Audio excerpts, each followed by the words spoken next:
Hello po mga kaibigan. Ang video po na ito ay para lamang po sa mga naniniwala o interesado. Ito po ang lihim na pangalan ng Diyos sa libro ng STM o Kabanal-Banalan sa Tatlo. Ang libro po ng STM ang isa sa pinakamalakas na libro sa larangan ng espiritual. Dito nyo makikita ang kaunahang anyo ng Infidious o Diyos na walang hanggan. Sa inyong mata na may pakpak at sa kanyang pakpak nakasulat tumabas ang mga lihim na pangalan ng Diyos na kaunahan niyang ginawa o nilikha nang wala pang mundo na kasama niya. Dito nyo rin mabasa ang kaharian ng langit o mundo, at dito nyo rin mabasa ang kombate espiritual ng tatlong personas at ng Infidious o Diyos na walang hanggan.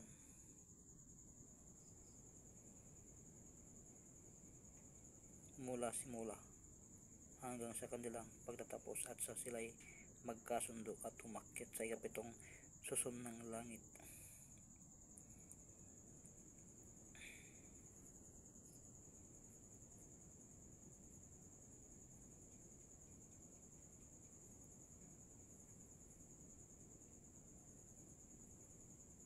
Dito nyo po malaman ang tunay na nilaman ng libro ng STM o Kabanal-Banalan sa Tatlo.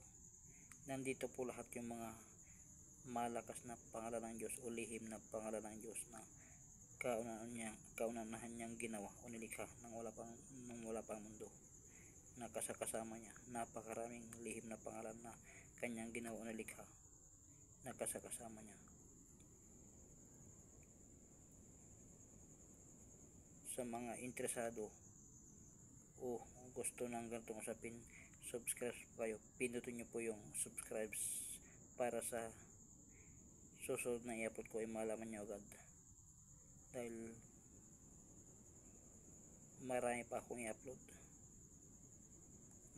akong i-upload at marami pa po akong i-upload na tiyak ko siguradong magugustuhan nyo. Salamat po.